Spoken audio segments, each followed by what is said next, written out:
All right, so my name's Adam Crosby. This presentation is a personal thing. It doesn't reflect my employer, their views, all that kind of good stuff. So a little bit of background about me before we dive into the slides. I'm a consultant. I work for one of the big four consulting companies, which is why this doesn't fly there. I've been working for the last 4.5, almost 5 years, primarily with the Department of Defense and the intelligence community on using commercial cloud computing capabilities like Amazon and Google, Azure, software, things like that, kind of developing the security architectures and the technical components, as well as the identifying and figuring out how to mitigate the changes and impacts to their operational components as well, how they do their jobs around a lot of stuff. And this talk kind of distills out a lot of the large kind of higher level issues from a security specific point of view. So a lot of, if you go to cloud conferences, Amazon has one coming up in DC soon. It's a lot of talk about agility and rapid deployment, continuous this and continuous that, and no one's talking really about security aside from, is cloud secure? Can I trust the vendor? You can't use the cloud, it's not secure, all this, everything's leaked and breached and that kind of stuff. So that's kind of the genesis of where this talk is coming from, is a bit of background. From my perspective, I think we should be embracing cloud computing, and to kind of say why is basically it's marketing reality, right? Who here has a Netflix account? Whose business uses a bank? Whose business uses Dominion Power, right? Utilities and the total vertical integration kind of model is moving rapidly into computing. And I'll touch on a bit more of those specific things, I think, in conversations with lawyers and legal teams and folks like that. That really changes the tenor of how stuff's approached.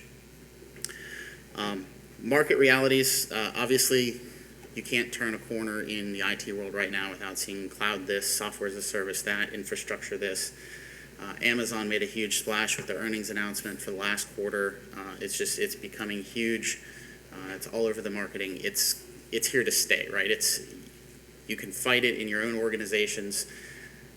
You're probably not going to be successful, right? In the information security culture around saying no gets steamrolled every time by the business and the business needs and what the business sees as being what they think they need. Security is kind of a thing we do at a bare minimum type stuff. Technical talent, kids go, VCU students, kids out in the valley, all the new startups you see about. How many of you have seen startups talking about the awesome new data center they just built, or all of the co-location space they filled with gear? Right? Basically, nobody is doing that anymore. As time goes by, that skill set is becoming harder and harder to find. Your more senior employees are going to be the only folks who are experienced with building out a data center, installing network switches, keeping an infrastructure running at scale that's not all software defined already. Agility is a big win for business units, being able to get to market faster, and coupled with the ability to fail fast, fail cheap. If it takes you 6 months and $5 million to lease colo space, fill it with equipment, get it all configured, set up properly to test something that fails, that's a huge problem. If you can do it instead in the cloud in a few minutes, and it costs you a couple $100 to find out that experiment is a failure, that's a great thing. You can do lots of those and mature much quicker. And then finally, from a steamrolling perspective, companies, big software vendors, are pushing all of their software to be cloud-centric or cloud-only.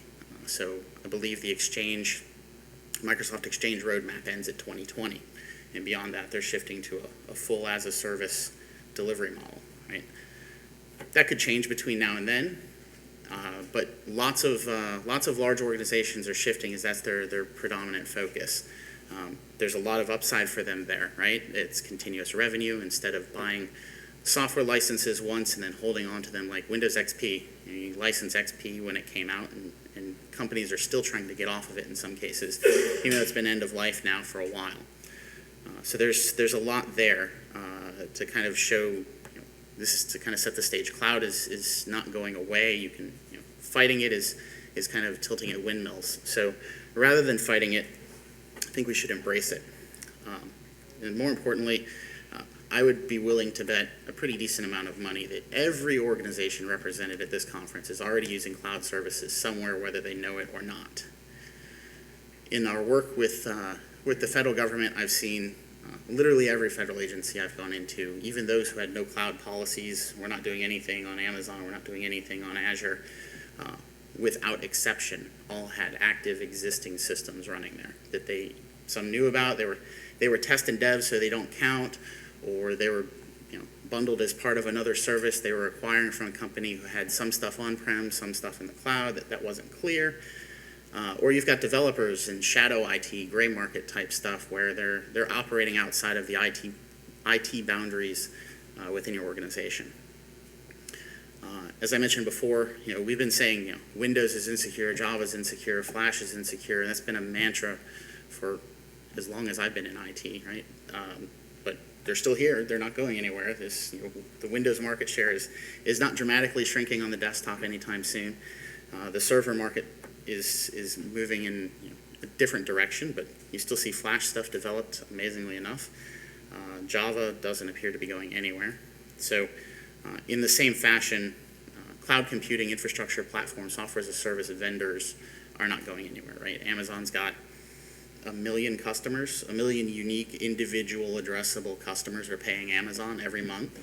That's a ridiculous number of people who are already invested in some fashion. Again, not all of them have their organization's approval or knowledge, but they're there. So as a security community, as security practitioners, rather than fighting it, I think we should choose to adapt and adapt smartly to the challenges and the opportunities that moving to a cloud computing capabilities bring. How we do that.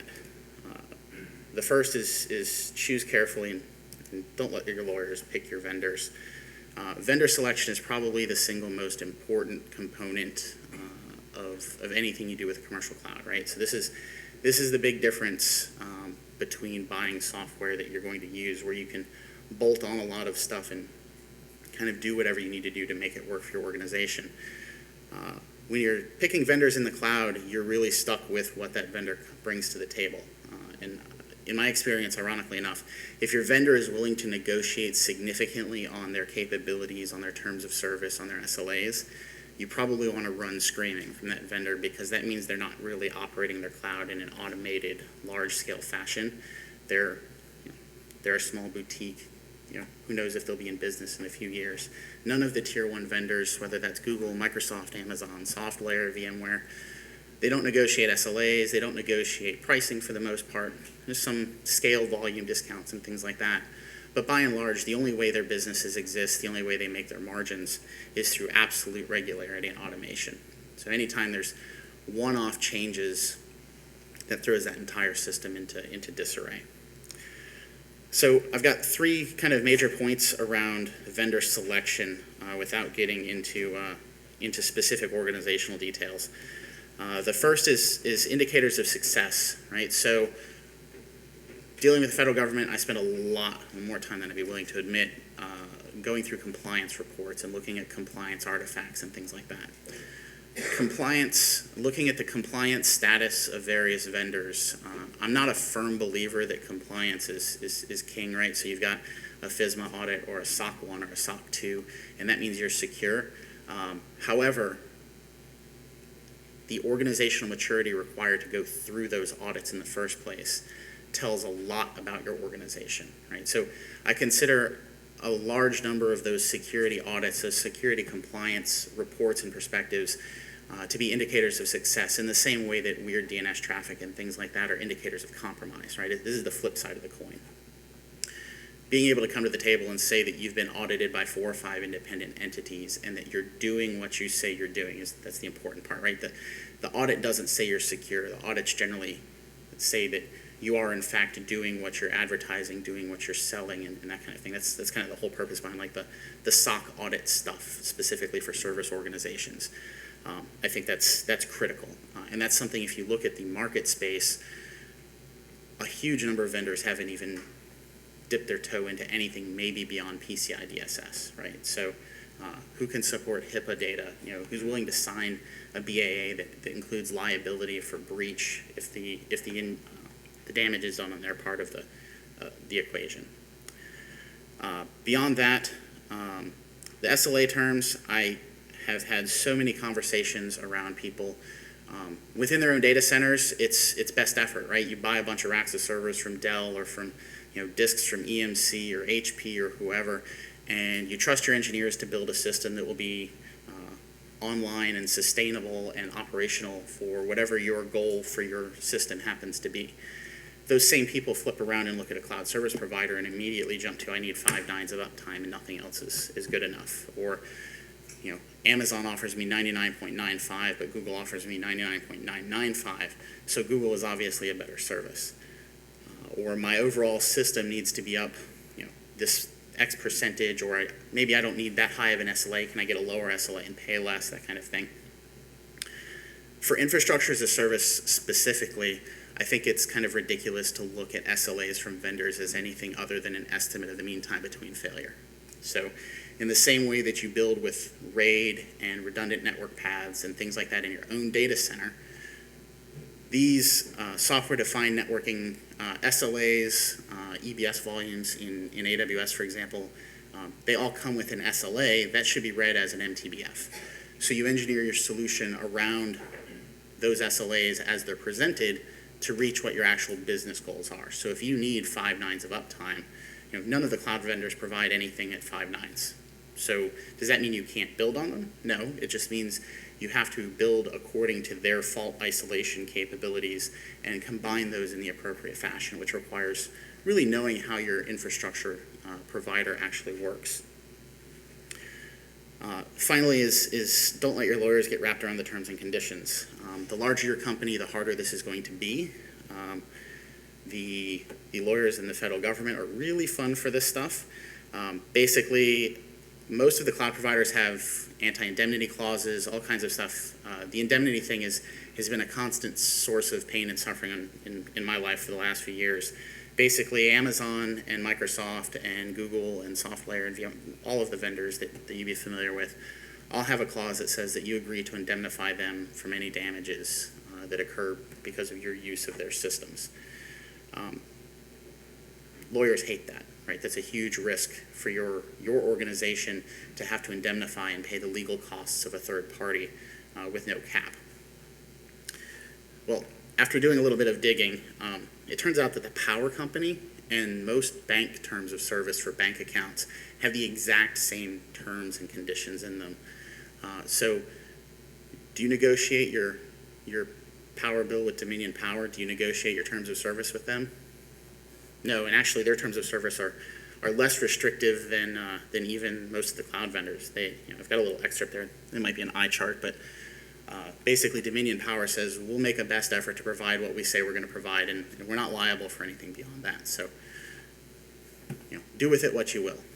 So when thinking about cloud computing and thinking about that kind of approach to things, treat them like Lego blocks, treat them like components in your own infrastructure, and put them together in a way that makes sense and meets your needs, rather than trying to force your needs to be delivered as a fixed solution at negotiating a bespoke customs kind of thing. When was the last time you negotiated custom hard drive delivery, right? Maybe you need 7,800 RPMs instead of 7,200. That nobody really thinks that way in the hardware space. Moving your existing infrastructure kind of composite thinking into the cloud space, it serves a lot of folks really well. And that's true at scale as well. So when you talk to folks like Netflix, who are they're organizationally famous for being a huge cloud. Their entire operation runs on AWS at this point. That's effectively the same approach that they're taking, right? They Chaos Monkey, Chaos Army, all that kind of stuff is used to help enforce their approach to stability and failure modes between AWS components.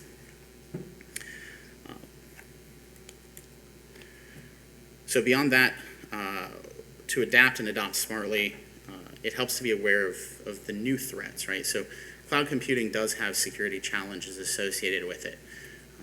It also has all of the same, roughly speaking, all of the same security challenges that your existing computing infrastructure has, right? So if you're running an insecure WordPress on-prem and you move that to the cloud, odds are your cloud vendor is not going to be the path of attack that leads to your system being compromised. So the big four that I've seen, from starting at the top, likelihood to actually impact your operational capability, moving down the stack, and then starting at the bottom, the amount of marketing and vendor FUD you'll see about it, kind of inversely correlated here. CSP account currentness. So this is one of the big scary things, right? If you forget to pay your bill, if you're not on a purchase order arrangement with your CSP, and you forget, or your credit card expires, and the person who had the master account for the vendor has left the company, so that credit card is no longer there, and they don't have a way to contact you anymore, the vendors will just kill all of your stuff, right? Some of them have grace periods. Some of them have the ability to recover after, up to a certain number of days. But there is, just in the few years of working with the vendors, I've seen this occur at all of them, where it's, luckily the sales guy knew to get a hold of a support contractor who was working with somebody. Just it takes a lot of around the world kind of communications to fight that problem. So making sure your accounts are current, making sure that the vendor has ways to contact you, that kind of thing, because this is something that cannot happen in your own data center, right? You forget to pay for your HP equipment after it's been delivered. You're going to know when they come to repo it, or they'll come and visit you and demand payment or something like that, versus just having it all just disappear one afternoon. Business stability. This is going to be, I think, a bigger issue moving forward. So Gartner has issued Lydia Long from Gartner is the VP who runs their infrastructure as a service magic quadrant and some of the cloud stuff there. Gartner, she said through Twitter a few times over the past couple of months that this year and next year she sees the cloud market space consolidating and collapsing in a rapid fashion. She's gotten lots of vendors coming in asking, how do I exit the cloud business? Who should I sell to? How does that kind of thing work? It's very difficult from an infrastructure service perspective. It's incredibly difficult to compete with the likes of Amazon and Microsoft and IBM, right? Amazon is doing so at a profit. So they announced their earnings last quarter, and they're on a 14% profit margin. I don't know that any of the other CSPs are actually profitable on their actual cloud operations. So there's a lot of accounting work that's done to make it look like you're making tons of money, but on the back end, if you're losing it hand over fist or you're trying to buy market share, that's a big issue. What you don't want is to get caught out as a consumer of those cloud services. So this is another kind of going back to indicators of success. Cloud computing capabilities that are delivered as the main focus of the company, I think, will generally have a much greater chance of being a stable long-term capability that you can use versus cloud computing capabilities that are spun up sort of as a side business in addition to other stuff they're doing. So for instance, HP, IBM, and Google have all, in the last 2 years, have all exited some form of cloud business, right? So IBM shut down Smart Cloud and is moving to, bought SoftLayer and is converting stuff over to SoftLayer. Google closes products down left and right. Usually you get 90 days to a year of warning. There's nothing in their terms of service in Google App Engine or GCE that says we guarantee the service will be around in 2 years or anything like that. And HP said they're getting out of the public cloud business and focusing entirely on hybrid cloud. So it's things like that become kind of terrifying if you would put all of your enterprise infrastructure into HP and looking at that as a public cloud offering. And you have to step back and really reevaluate kind of what's going on there. CSP insider threat is the third.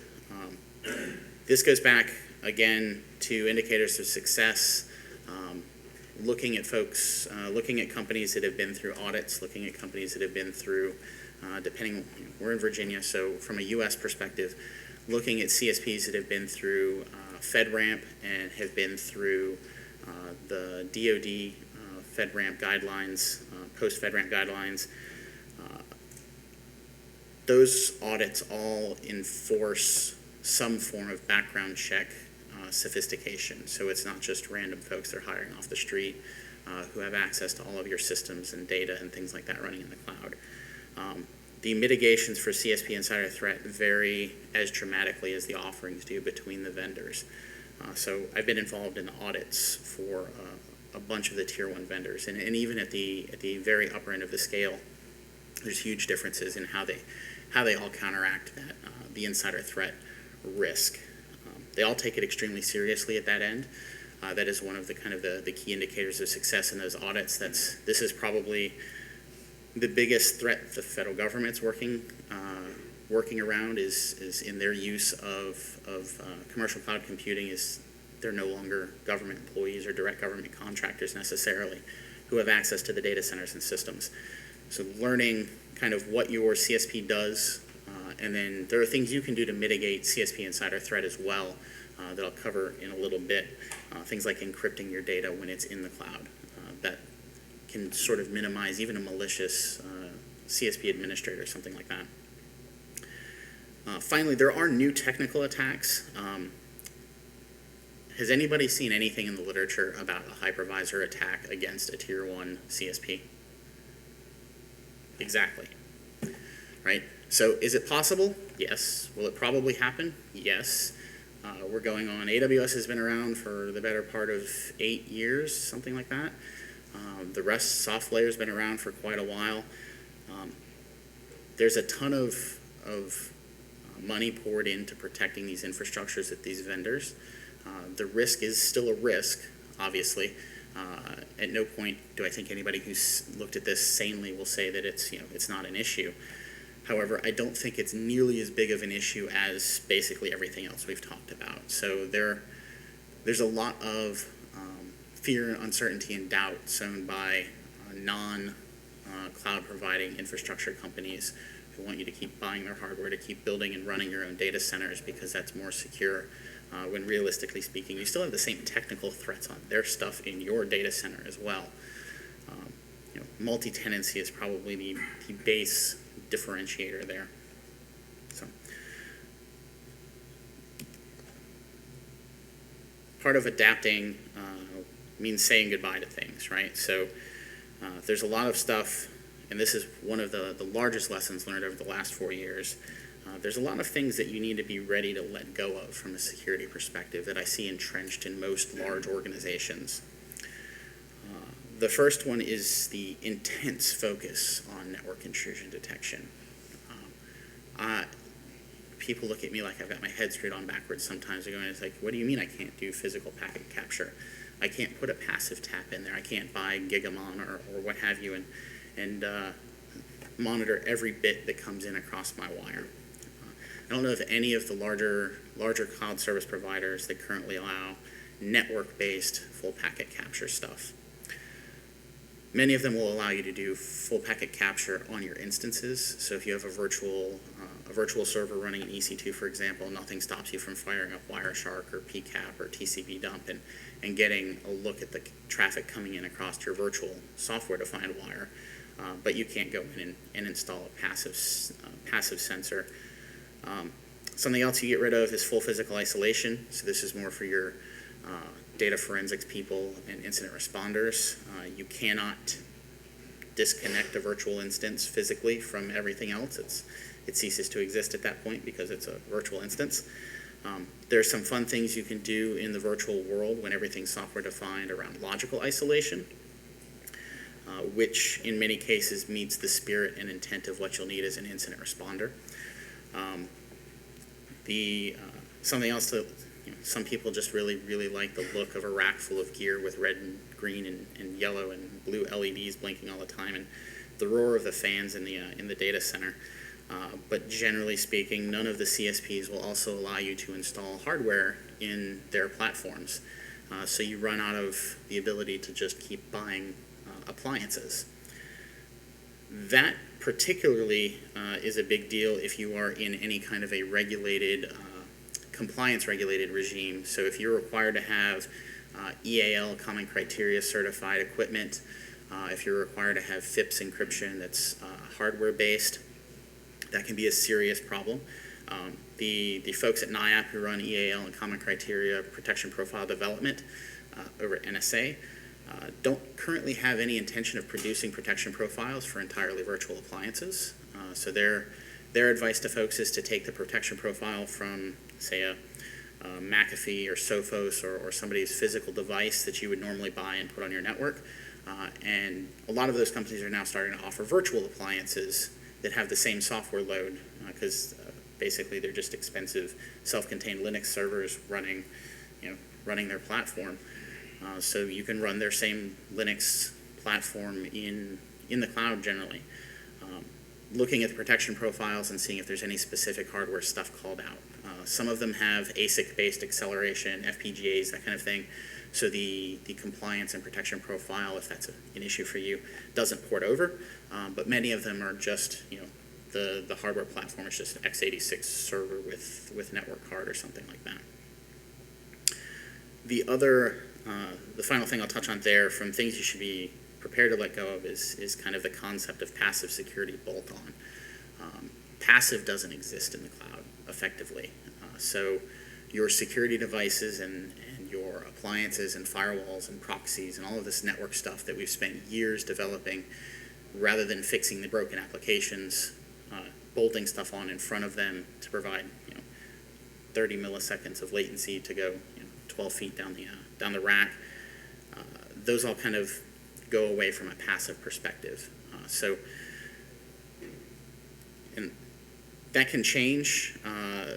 The passiveness part goes away, but the security bolt-on architecture, a lot of the vendors still provide virtual capabilities that you can still put in line in the cloud, but they become part of the data passing path, right? So they're active layer 3 and above components on your network. I'll get into that in just a few more seconds. The tagline on the bottom there, I know that a bunch of folks here at this conference specifically are pretty big into network security monitoring. From Richard Balick wrote a book, and there's a bunch of folks from GE and that kind of thing. It's a big thing there, but that's the concept of entirely network-based intrusion detection, intrusion prevention systems kind of goes away when you move into a CSP environment. They may be doing that under the covers from their perspective for their control plane and their stuff, but that's not necessarily something you get threat feed data from or visibility into. So you need to be able to figure out how to get that visibility on your own. So how do you do that? So if all of your tools are gone, how do you work? The bolded bullet point there is security has to be part of your architecture. So moving into, and this is predominantly for infrastructure platform as a service capability, software as a service I'll talk about in a second.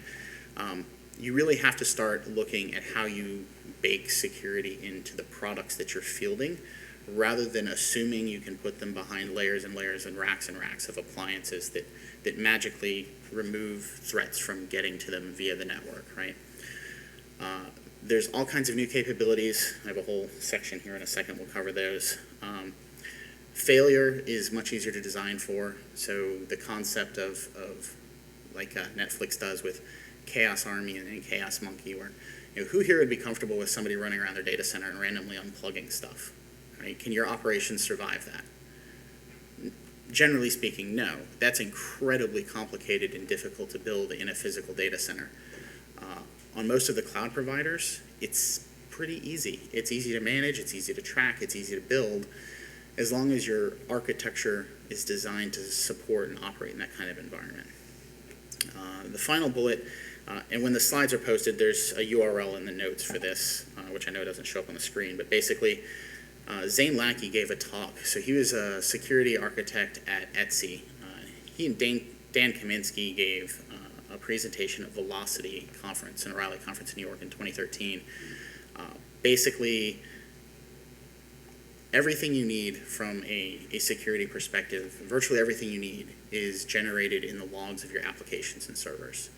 Right? If you read the literature and look around at all of the breaches that occur, all of the incidents that happen and things like that, root cause is generally always found. You find the initial intrusion vector, that kind of thing. The vast majority of that discovery and data forensics occurs through log analysis, not through looking at PCAPs. PCAPs sometimes help, but generally speaking, it's log analysis. When someone's attempting a SQL injection or cross-site scripting attack or something like that, that's going to generate 500 errors in your web applications. Like, there's warning signs before attacks occur. There's surveillance stuff that you can pick up. That's all in your log files, right? Learning to focus, stop staring at PCAPs and start staring at application logs. And I think, did anybody see Dave Bianco's presentation on Squirrel? Go watch the video when it's posted. I think he presented it earlier today. Shift your focus from looking at layer 3, layer 2 kind of stuff. How many here do anything other than web services?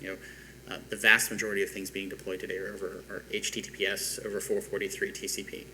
Right? Why do I need an IPS protecting me from a Christmas tree attack for an application that only exposes one port to the internet? Right? However, I do need to still watch all of those logs and look at whether they're flags for places that are vulnerable, there are notions of attack that I now need to investigate to see if I was actually compromised, things like that. Just kind of refocus there.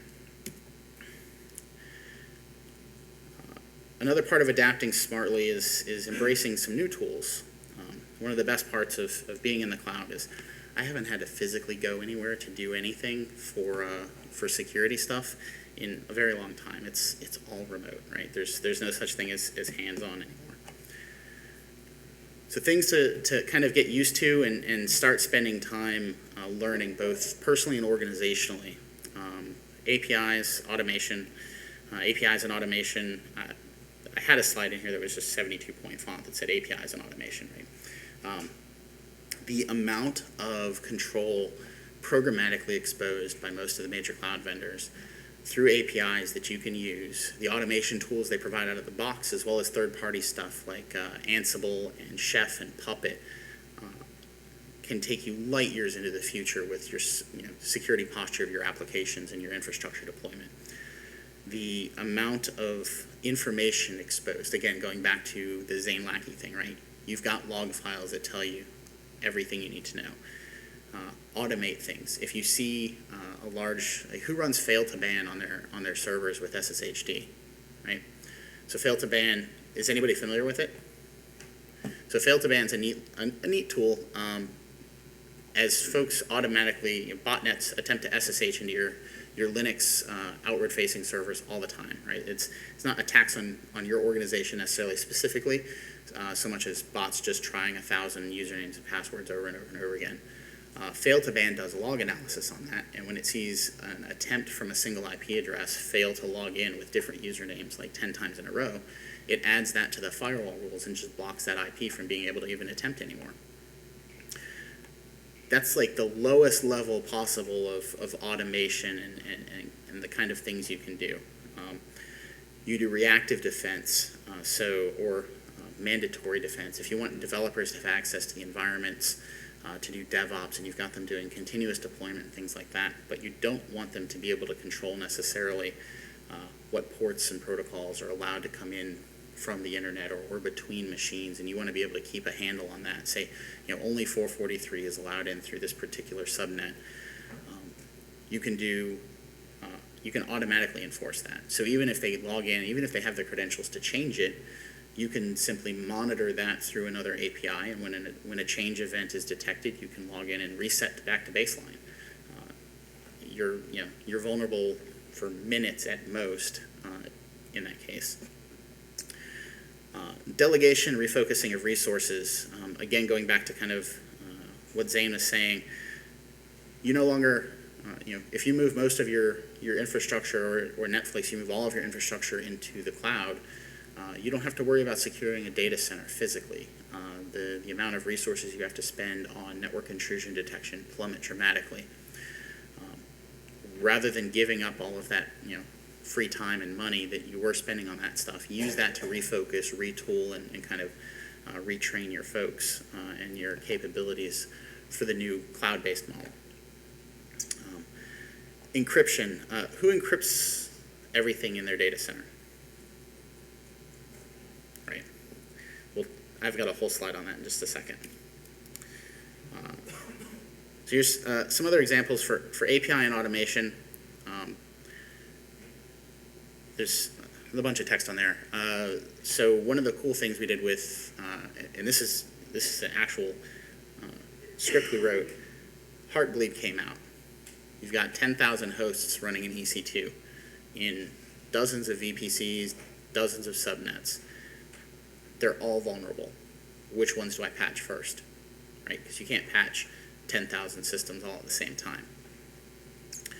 Well, you prioritize based on exposure. So systems that are vulnerable to Heartbleed that are also exposed directly to the internet get patched immediately. Those are the high priorities. Those are the ones you file for, change service interruptions to take them down, that kind of thing.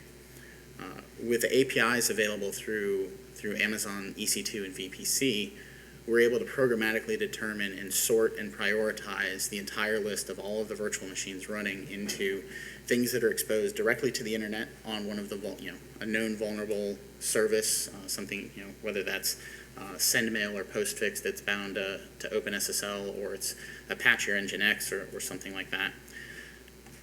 Prioritize those as the ones that are being exposed directly to the internet. Back that up a step and say, okay, now what's exposed to that tier, and kind of work your way inward over to the systems that are not necessarily ever exposed to anything directly. So they all need to be patched, obviously, but you may have hours to patch the public internet-facing systems before you start getting, how long was it until Heartbleed proof of concept code was available in full disclosure? Between that and the amount of time you had a patch available, you can move a lot quicker. Or alternatively, you can shut stuff off, right? So maybe I just need to turn off 443 across the board and redirect to a static error page momentarily while we're working on the patch.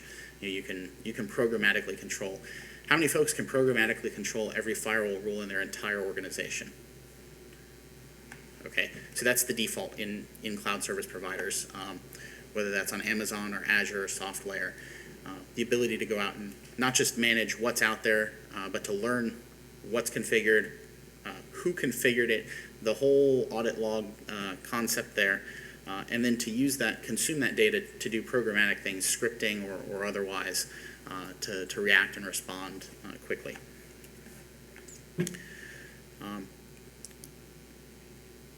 Just covered a couple of those there. Data forensics, incident response, root cause analysis. You've got logs within the CSP infrastructure. How many times have you gone in and had an incident in an on-prem data center where you had to figure out who plugged that cable into that switch that wasn't supposed to be there, or that server had a cable unplugged or something like that, right? Maybe you have data center badge swipe access logs, and even more rare than that, you'll have per cage badge access logs. Within most of the CSPs today, you get a traceable log of what user did it, when they did it, where they were doing it from an IP address perspective, how they authenticated, and what time the action was taken. It makes enforcing CM and clamping down on folks who are working outside of your ticketing system and things like that, especially in the event of an incident, significantly easier. Data forensics, the guys at NASA JPL use Amazon for all of their Mars rover stuff. So everything the Mars rover streams back, streams down over the deep space network, goes over a pipe into EC2 and web cloud. They do all of their imagery processing and then pull it back in for their analysis.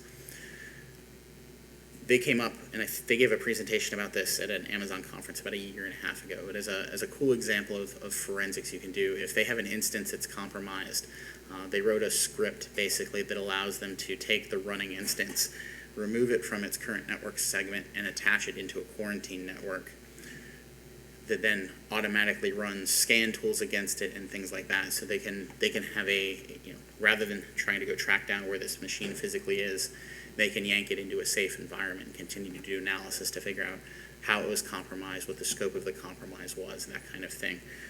There's lots of tools you can throw in on your instances ahead of time to prep for stuff that allow you to do, for instance, live memory capture of your running virtual machine. So you can even do raw memory forensics and things like that if you have that kind of capability on staff. Another fun thing you can do with automation is playing things back, copying stuff, playing it back. So you can take a whole environment, and use this for penetration testing and vulnerability scanning. Take the entire environment as configured in the virtual, in the CSP's cloud, and make a copy of it, and run your assessment, your pen test, your scans, things like that might be risky from a stability perspective or anything of that nature against the copy of the environment. And then you can use that information. You can do much more aggressive testing. If anybody does penetration testing, when was the last time you were allowed to use exploits against domain controllers that could potentially cause it to blue screen, right? That doesn't mean the vulnerability you're exploiting wouldn't be there. It just means that's really frowned upon. But you can do that kind of, the cloud, being able to just copy an entire environment really opens up the world there a bit. Delegation and refocusing, you have limited time and budget. Everybody has limited time and budget. By moving to a CSP, if you fully embrace that properly, you'll get a lot of things taken off your plate that are very time consuming. Physical access to data centers, securing network intrusion detection, racking equipment, patching all the IDS, IPS stuff that's on your stuff. Take those savings that your CSP is ostensibly providing for you as part of their service, and tool up, move up beyond packet capture, stop staring at PCAPs and start looking at your application logs. Maybe invest in application security, working with static analysis, binary analysis, source code testing, that kind of thing, to try to make your actual application that you're spending all this time and money protecting better by itself without having to rely on the exoskeleton of security appliances that surround it. A final note here, and this is in a large organization, this is actually probably the most important one. Make sure your information security team, especially your forensics and incident responders, know how they work with the cloud service provider, right? There will be an incident, there will be a breach, there will be a failure. Not being able to go in and lay hands on a machine and then not knowing ahead of time what it is you're supposed to do in the event that there is a compromise can really destroy an investigation and ruin a bunch of people's days or weeks, depending on how bad it is. All of the tier 1 vendors have very methodical processes around this. Amazon, as you can imagine, handles a ridiculous, they're the source of more than 50% of the traffic on the internet. They're also probably the source of more than 70% of the crap on the internet.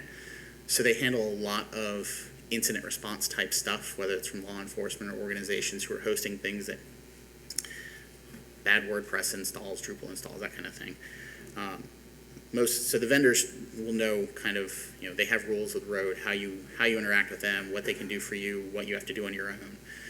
It's really actually kind of amazing how much their automation, and not just Amazon, but how much the major vendors' automation allows you to continue doing on your own without having to rely on them as a service provider. But there are some things that you'll need to coordinate with them and vice versa. And again, this goes back to indicators of success for your cloud service provider, right? If you're picking a CSP who is a mom and pop shop that's renting colo space at Equinix, odds are they're not going to have any idea more than you do how to respond to an incident in their environment. So encryption, literally no one in the room raised their hand when I asked who encrypted everything in their data center. If you do significant due diligence and look for indicators of success and work with your CSPs, and you're looking at that tier 1 CSP level, you're already trusting them with the entirety of the operations of those systems and the data in them. So encryption doesn't really prevent your CSP from getting your data in most cases. It's not a panacea, although it's bandied about. Encryption will save the world. Encryption will save the internet. I don't know of anything that does fully homomorphic encryption so that your raw memory is completely protected the entire time your system is running. So at some point, all of your data is decrypted, otherwise it's useless for the computer processing it. So keep that in mind. On top of that, encrypting things, doing full disk encryption in the cloud is possible. It's a real pain. Managing it, monitoring it, rotating your keys, all the stuff that goes into that is a significant operational headache. It's also a source of pain, right? Beyond the headache, if it breaks, you lost your whole system you're restoring from backup. So it's really a, there may be systems where that is justified. You have good backups, and that is, you're critical, whether it's PII, cardholder data, something like that. But generally speaking, if it's just a server, a web server that's effectively stateless aside from cookie information or something like that, judge the operational risk versus the actual security gain. So I've got about 5 minutes left for questions. If anybody has any questions or would like further clarification on anything or thinks that I'm talking out of the side of my head. Any questions? Yeah. Have you heard of the VNOM vulnerability that came up a few weeks ago? The question was, have I heard of the VNOM vulnerability? Yeah. Yes. Do you think that's a trend to come, or can you speak on that? I do. There was also a vulnerability in. It was demonstrated against Red Hat OpenShift. It was a Docker vulnerability, or a Linux kernel container extension vulnerability, LXC, that allowed stealing AES keys against encryption keys between containers running on the same virtual machine. I think we're just now starting to see kind of the tip of the mountain of those kind of attacks. That said, most of those attacks to date have come with lots of mitigating factors. Either they only work on single CPU cores with no other processes running, or they only work. There's a lot of stuff, especially reading literature around kind of the crypto attacks and the cross-hypervisor attacks and things like that. Virtually all of them are done. The experiments are done proof of concept on systems that have a single CPU and no other tenants and no noise, which makes the statistical pick out of that the signal they're looking for really, really easy. Relatively, none of that stuff is really easy, but none of them have done any kind of testing or demonstration on a live CSP aside from the container stuff I was talking about. So yeah, I think we'll definitely see more of that. But that said, that's you're vulnerable to the same stuff in your data center too. At the end of the day, for the most part. So the net risk there I don't see as being significantly different. Any other questions? All right. Thanks for your time.